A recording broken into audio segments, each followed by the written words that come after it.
We had just sat down when Kelsey started criticizing the table setting. Forks on the wrong side. Rowena, she said with a smirk, already pouring herself wine before Ethan could offer. He said nothing, just shifted in his seat and unfolded his napkin too carefully, like it might tear. I let it go.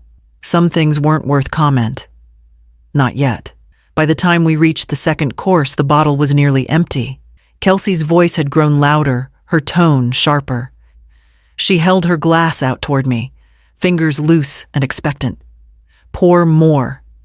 I kept my eyes on her. No. The word landed like a gavel. She blinked confused, then narrowed her eyes. Excuse me. You've had enough. Her laugh was sudden and mean. Before I could move, the glass flew from her hand and struck the side of my face. It shattered against my cheekbone, a flash of sting followed by warmth wine and blood mixing down my jaw. The room fell into a stunned silence. Ethan's fork clattered onto his plate. Kelsey's chest rose and fell quickly, but she didn't look away. Maids don't talk back, she muttered almost to herself. I pressed a napkin to my temple, the linen already soaking red. I didn't speak. I didn't cry out. 30 years in courtrooms had taught me something important. Silence isn't weakness. It's the beginning of a record. I stood, walked calmly to the bathroom and cleaned the wound. The cut wasn't deep, but it would leave a mark. When I returned, Kelsey was already pouring from a second bottle. Ethan sat frozen, his hands in his lap. I picked up the broken glass from the floor and set the largest pieces aside. I took photos of the table, the stain on the wall, the blood on my collar. Then I walked to my study, opened my laptop, and created a new folder, Case K. I began typing date, time, location, the exact words she said. My cheek still pulsed beneath the gauze, but my hands were steady. Upstairs, their voices rose behind the door, sharp and strained. I didn't listen. I just kept typing. I didn't sleep that night. The sting on my cheek reminded me every time I shifted against the pillow. By dawn, I was in the kitchen with gloves on, carefully collecting the broken glass from the floor. The pieces went into labeled bags. Room A, Section 1, wine glass shards. It wasn't about theatrics. It was habit. Facts over feelings. I printed the photos, close-ups of the cut, the wall, the wine pooled beneath the radiator. I filed each in a manila folder and set it beside my laptop. Ethan knocked on the frame of the study. His face was pale, his voice small. She didn't mean it. I didn't look up. Intent doesn't change impact. She was drunk. Then she drinks like a threat. He stepped back. I could see him bracing against the weight of two loyalties tearing in opposite directions. Can we just talk about this before it goes any further? This is me talking, I said, tapping the folder. You're welcome to read it. He didn't move, just stood there, stuck in the middle, exactly where Kelsey had placed him. At 9:03 a.m., the police car pulled into the driveway. I had already called in the report an hour earlier. I opened the door without hesitation and welcomed the officer into the house like a guest. He asked calm, procedural questions. I answered them clearly. When he requested evidence, I handed him the envelope. Kelsey came down the stairs in one of Ethan's old sweatshirts, hair wild mascara smudged. She looked at the officer, then at me. Are you serious right now? I didn't flinch. I'd like to file this formally. Her eyes went wide with rage. You're ruining everything. I said nothing. The officer nodded and took my statement without so much as a glance in her direction. Ethan stood behind her, silent. When they left the room, I sat back at my desk and opened the Case K folder. I typed the officer's name, the time of arrival, and every word she'd just said. Then I created a new subfolder, witness statements.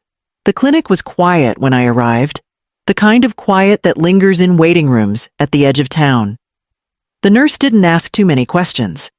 She just looked at the cut and ushered me to the back. The doctor was quick, professional. He cleaned the wound, applied antiseptic, and said, It'll bruise. Likely deep. By the time I got home, the color had already shifted red, turning to violet, with a darker edge beneath my eye. It throbbed gently in rhythm with my heartbeat. Ethan brought me tea after dinner. He didn't say much. His hands trembled slightly as he set the cup down.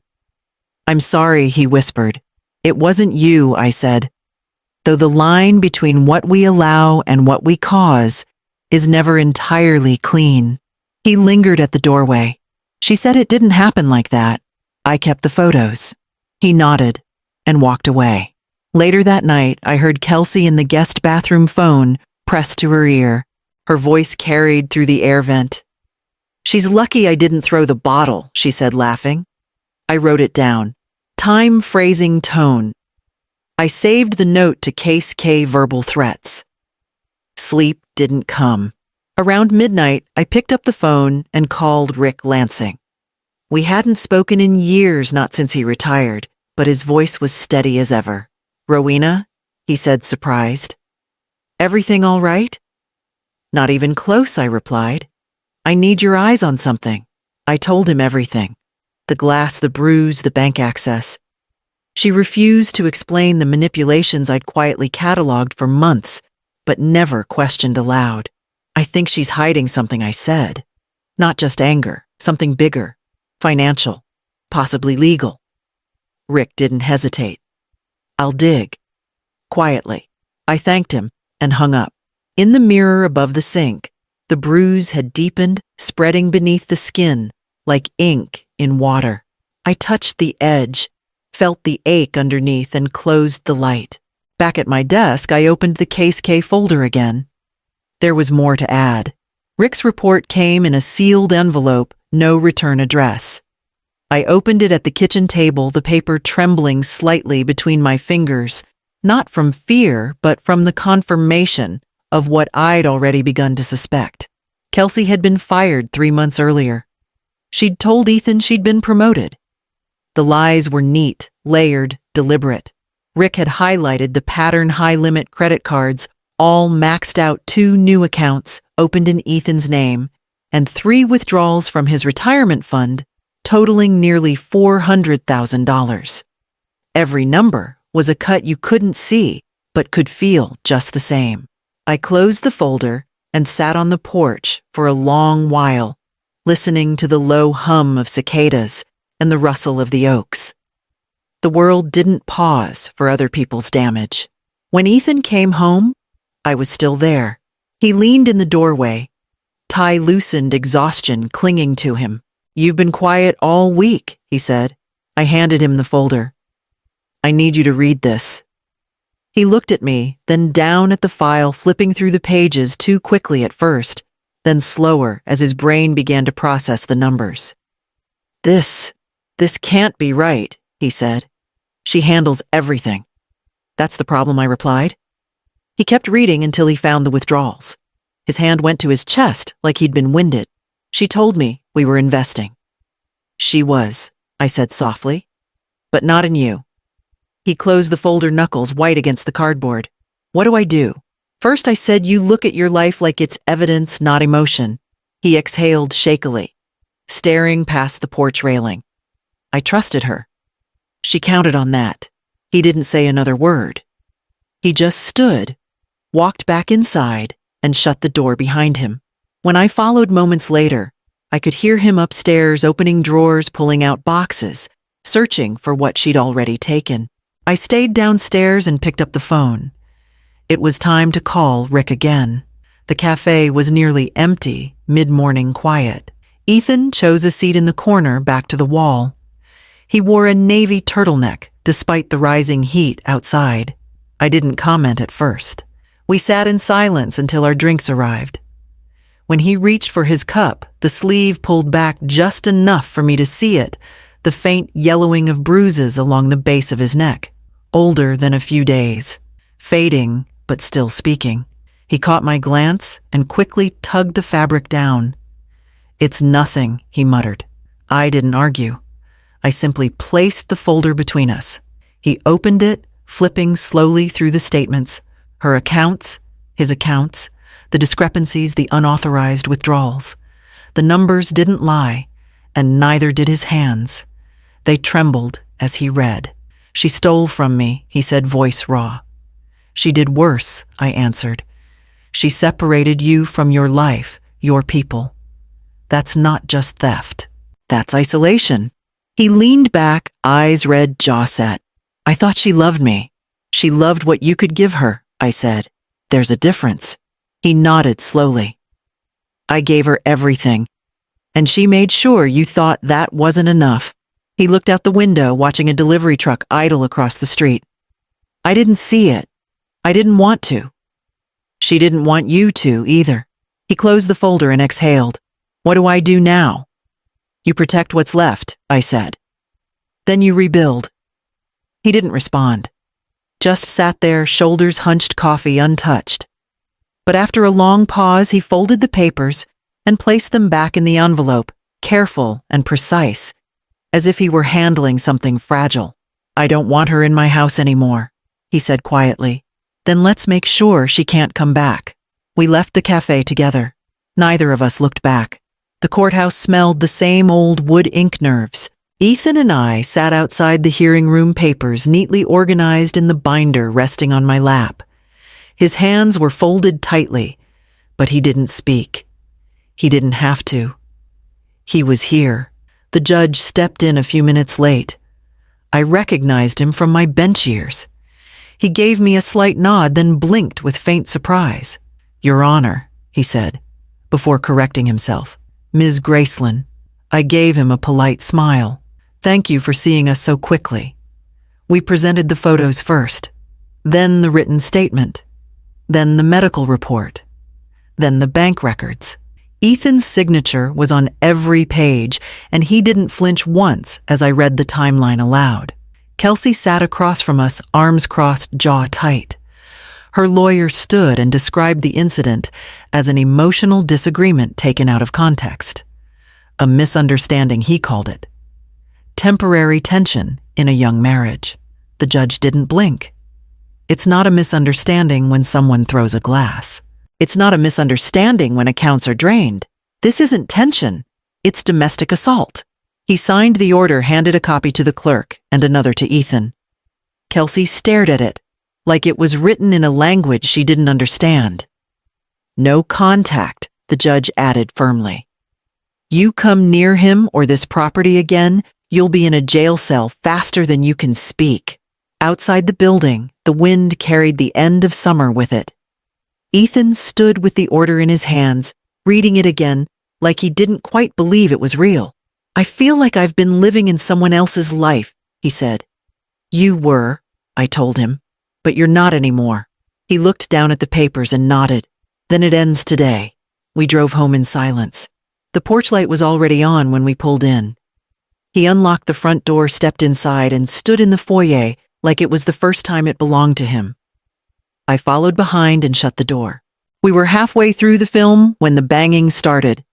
3 heavy knocks, followed by the sharp slap of an open palm. Then her voice, loud and cracked with fury. "Open this door, Ethan." Ethan froze. His hand gripped the edge of the couch, knuckles white. I stood already, reaching for the phone. "She's here."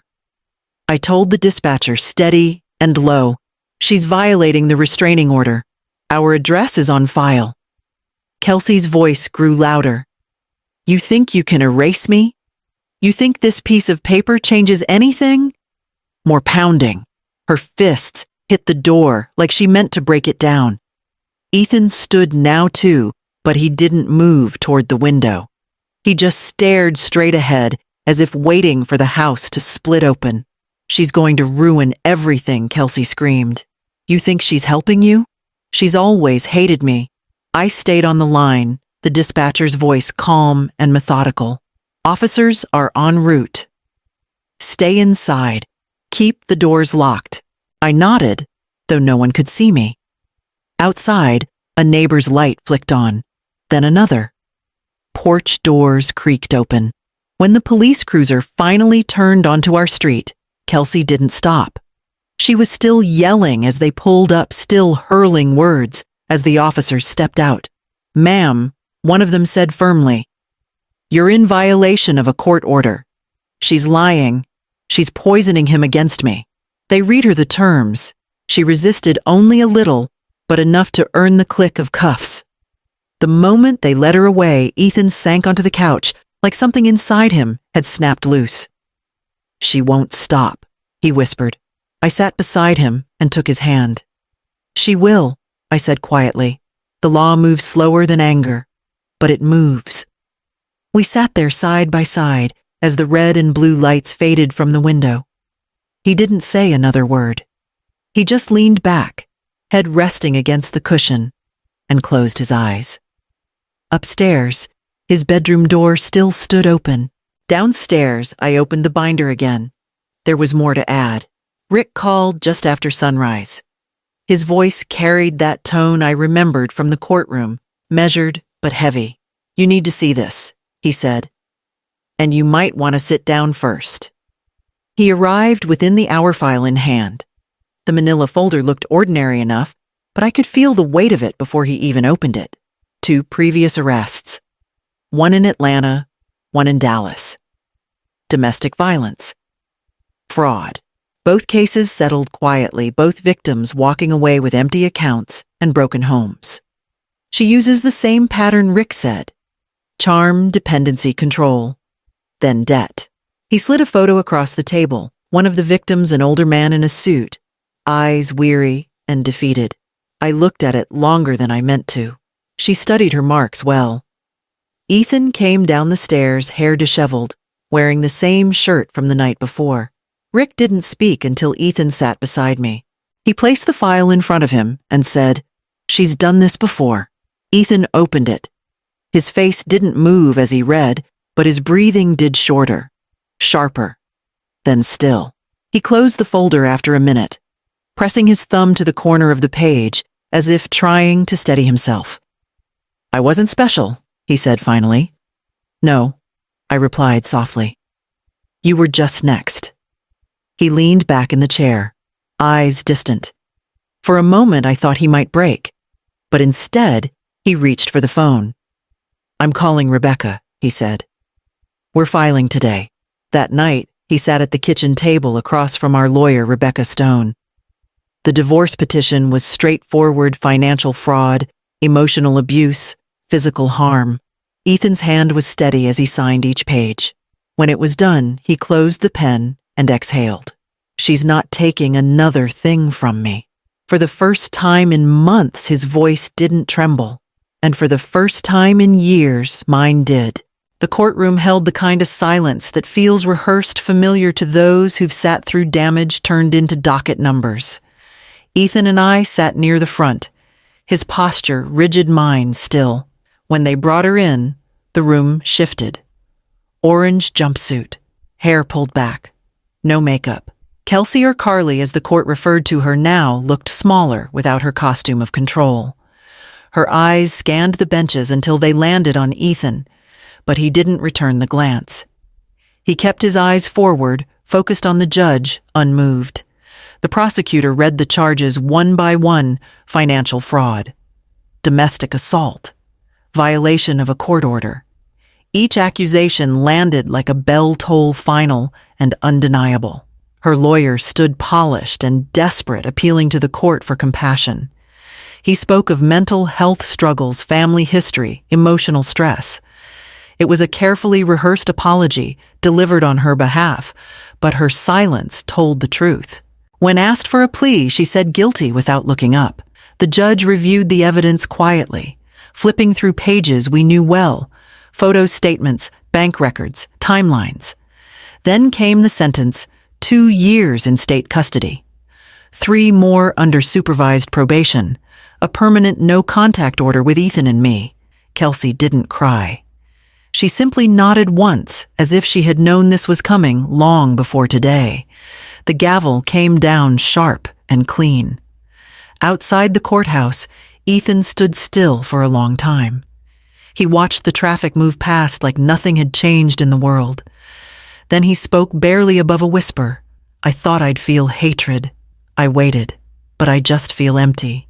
Emptiness, I said quietly, is what healing sounds like at first. He nodded, not in agreement, but in understanding. He folded the court copy of the order and slid it into his jacket pocket. We walked toward the car together. The courthouse steps behind us. The silence between us wasn't heavy now.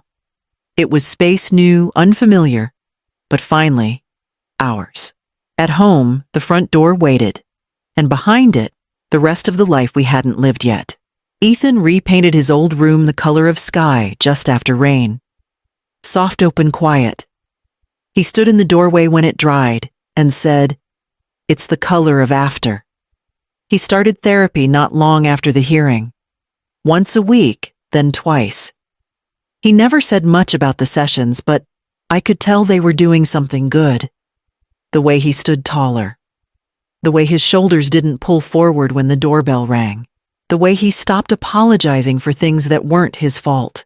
I returned to my garden, pulled weeds that had crept in unnoticed, trimmed back what had overgrown during the chaos.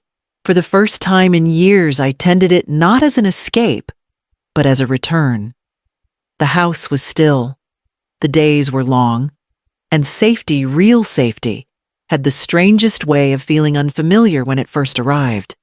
Months passed. Ethan spoke at a community conference downtown, one focused on recognizing hidden forms of abuse. Financial, emotional, psychological. His name was printed on the program just beneath the title, "When Love Turns into Leverage." I sat in the third row middle seat, hands folded in my lap. He stepped onto the small stage in a navy blazer. No script, just notes in his pocket. He said, "People ask why I stayed, why I didn't see it sooner, why I let it happen." I used to ask myself the same things. Until I realized survival isn't always loud. Sometimes it's a quiet choice. Sometimes it's what happens after someone throws a glass and the silence that follows finally feels like your own. The room was still when he finished. Not applause at first, just breath held, then released. I smiled, but my chest ached in a place that still remembered. The bruise on my temple had faded long ago, but the one under it, deeper and quieter, had only just begun to scar. And that, too, was healing.